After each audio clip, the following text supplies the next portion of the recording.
Hello दोस्तों, नमस्कार दोस्तों। आज की इस वीडियो में हम बात करने वाले हैं प्रकृति में कार्बन चक्र व जल चक्र के बारे में। ठीक है, प्रकृति में कार्बन चक्र व जल चक्र के बारे में। ठीक है, तो अगर आप हमारे चैनल पर नए हैं तो चैनल को सब्सक्राइब जरूर करिए दोस्तों, और वीडियो अच्छी लगे तो लाइक कर देना और अपने दोस्तों के साथ ज़्यादा से ज़्यादा शेयर कर देना।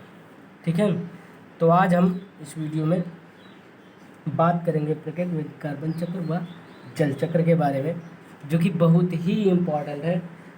ठीक है, तो वीडियो को स्किप करके मत देखिएगा, वीडियो को पूरा देखिएगा। ठीक है, तो चलिए आगे बढ़ते हैं दोस्तों।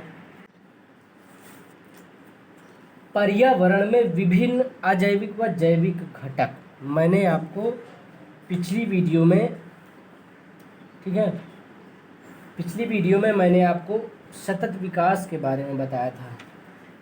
ठीक है, और इसके पिछली वीडियो के में जो है मैंने पर्यावरण एवं सतत विकास दोनों चीज़ों के बारे में बताया था।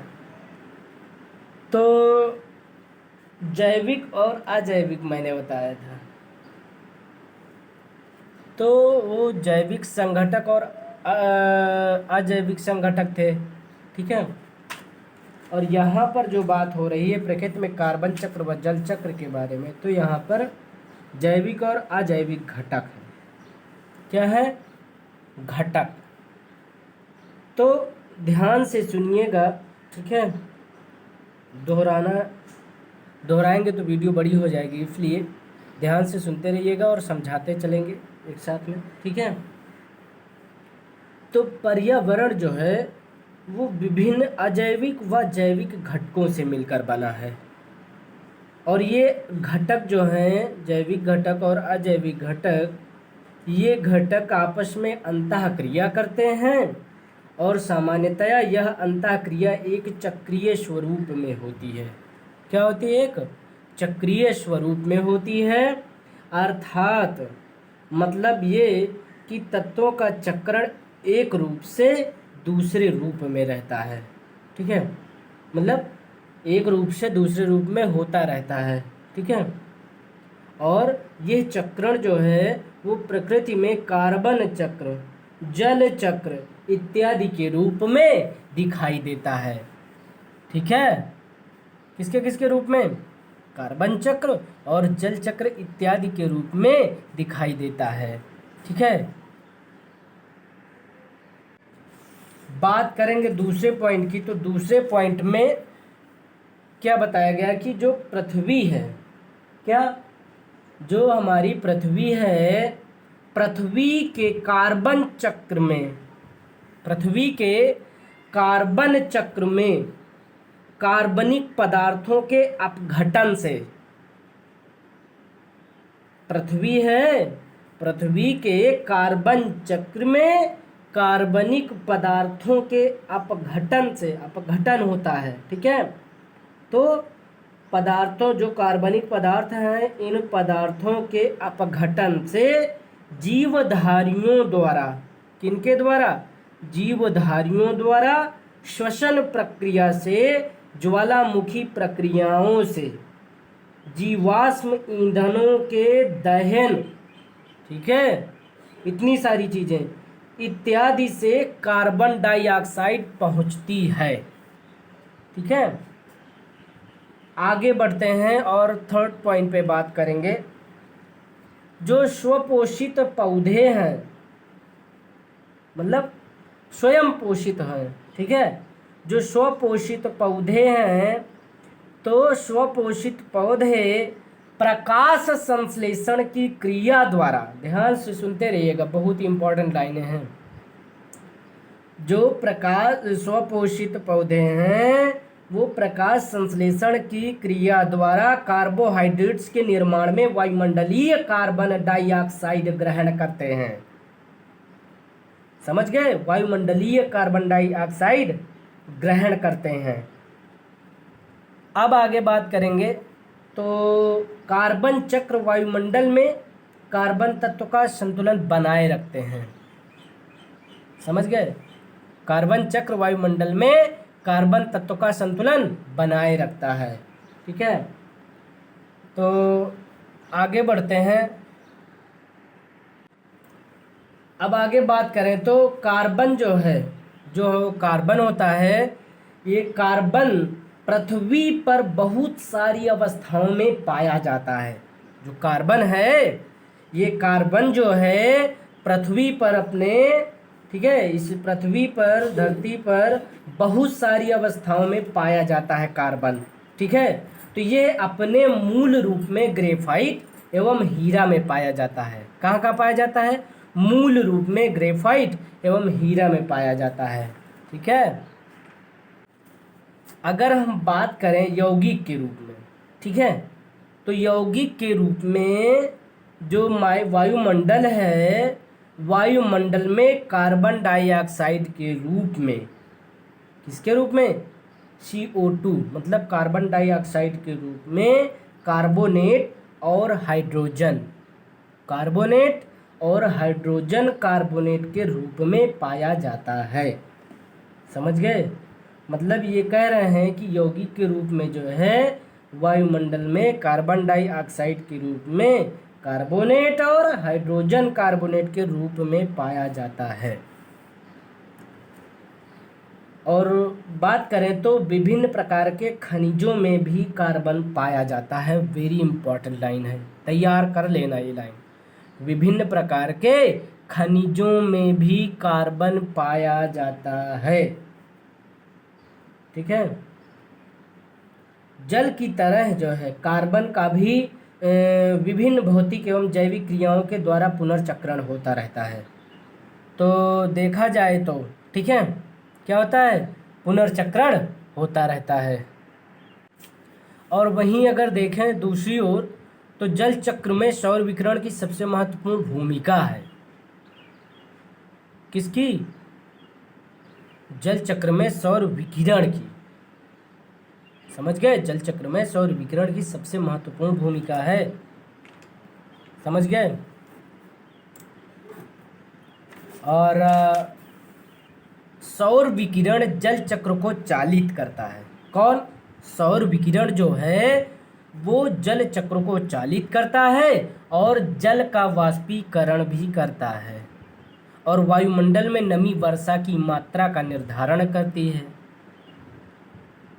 समझ गए? सभी प्रकार की वर्षा की मात्रा, मतलब यथा कि बूंदाबांदी जैसे, ठीक है, तो वर्षा, बर्फबारी इत्यादि वायुमंडल में नमी की मात्रा में बढ़ोतरी से बढ़ जाती है, ठीक है। नमी की मात्रा में बढ़ोतरी से क्या होती है? बढ़ जाती है। और आगे बात करें तो सौर विकिरण जो है, सौर विकिरण द्वारा बर्फ का जल में द्रवीकरण होता है। सौर विकिरण द्वारा बर्फ का जल में द्रवीकरण होता है और जल चक्र हाइड्रोस्फीयर में जल की विभिन्न गतिविधियों को दर्शाता है। जल चक्र पौधों की वृद्धि में सहायक होता है। जल चक्र जो होता है वो पौधों की वृद्धि में सहायक होता है, मतलब पौधों के बढ़ने में सहायक होता है, ठीक है। पौधे भूमि में प्रतिरोपित किए जाते हैं, ठीक है, तथा भूमि में उपस्थित उनके मूल रोमों, मतलब जो मूल जड़ होते हैं, ठीक है, तो मूल रोमों द्वारा वे जल का अवशोषण करते हैं, मतलब जल के जड़ों के द्वारा जल का अवशोषण। और अगर बात करें तो सामान्यतया पौधों के अधिकांश मूल रोम प्रतिरोपण के कारण नष्ट हो जाते हैं, ठीक है। अगर बात करें सामान्यतया पौधों के बारे में, तो पौधों के अधिकांश मूल रोम के बारे में बात करें तो सॉरी, ठीक है, पौधों के मूल रोमों के बारे में अगर बात करें तो मूल रोम प्रतिरोपण के कारण नष्ट हो जाते हैं अधिकांश मूल रोम, और इसलिए कई प्रतिरूपित पौधों में वृद्धि नहीं हो पाती है। समझ गए? अगर आगे बात करें तो मूल रोम जो है मृदा में उपस्थित मृदा विलयन, मतलब सॉइल सॉल्यूशन के संपर्क में रहते हैं और इन मूल रोमों के द्वारा ही पौधे भूमि से जो है जल का अवशोषण करते हैं। समझ गए? और मूल रोम की जो कोशा भित्ति होती है मुख्यतः सेलुलोज से बनी होती है। मूल रोम की जो कोशा भित्ति होती है वो मुख्यतः सेलुलोज से बनी होती है। समझ गए? और इसके साथ जो है इनमें कुछ पेक्टिन भी पाया जाता है। क्या पाया जाता है? पेक्टिन पाया जाता है, ठीक है। पेक्टिन के कारण ही मूल रोम जो होते हैं, जो जड़ होते हैं, वो मृदा से चिपके रहते हैं और मूल रोमों की कोशिका भित्ति पारगम्य कला की तरह कार्य करती है। ठीक है, और इसके अलावा एक कारण यह भी है कि खेतों में उर्वरकों का प्रयोग करने पर, किसका, उर्वरकों का प्रयोग करने पर यदि शीघ्र ही अधिक जल से खेतों की सिंचाई नहीं होती तो मृदा विलयन की सांद्रता अधिक हो जाती है। क्या हो जाती है? मृदा विलयन की सांद्रता क्या हो जाती है? अधिक हो जाती है।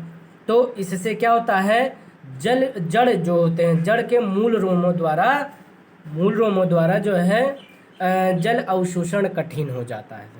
समझ गए? इससे जो है जड़ के मूल रोमों द्वारा जल अवशोषण कठिन हो जाता है और इससे पौधे मुरझा जाते हैं। उल्लेखनीय है कि जल अवशोषण प्राप्य भूमि जल मतलब अवेलेबल सॉइल वाटर, मृदा के तापमान, मृदा विलयन की सांद्रता व मृदा की वायु जैसे कारकों पर निर्भर करता है और इस प्रकार जलमंडल में स्थित जल चक्र द्वारा पर्यावरण में अपनी भूमिका विभिन्न प्रकार से निभाता रहता है। क्या? विभिन्न प्रकार से निभाता रहता है। और जल चक्र के साथ साथ जो है वायुमंडल में होने वाली गतिविधियां भी पर्यावरण में महत्वपूर्ण भूमिका निभाती हैं। आई होप कि आप लोगों को वीडियो पसंद आई होगी और आपको समझ में भी आया होगा थोड़ा बहुत कार्बन चक्र और जल चक्र के बारे में। आप इसको अच्छे से अपनी तरफ से भी पढ़ लीजिएगा। जितने भी पॉइंट्स मैंने बताए हैं सारे के सारे पॉइंट्स इंपॉर्टेंट हैं और ध्यान से सुनिएगा हमारी वीडियो को तो आपको अच्छे से समझ में आ जाएगा और आप अपनी तरफ से भी वीडियो को पूरा एक तरफ से पढ़ सकते हैं और राइट भी कर सकते हैं, नोट्स बना सकते हैं। बहुत ही इम्पॉर्टेंट पॉइंट्स हैं। ठीक है, इसमें से क्वेश्चन पूछे जाते हैं CSC UPSC में। ठीक है, तो तैयारी करते रहिए दोस्तों अच्छे से। ठीक है, UPSC की तैयारी अच्छे से करते रहिए अगर आप UPSC के ही स्टूडेंट हैं तो।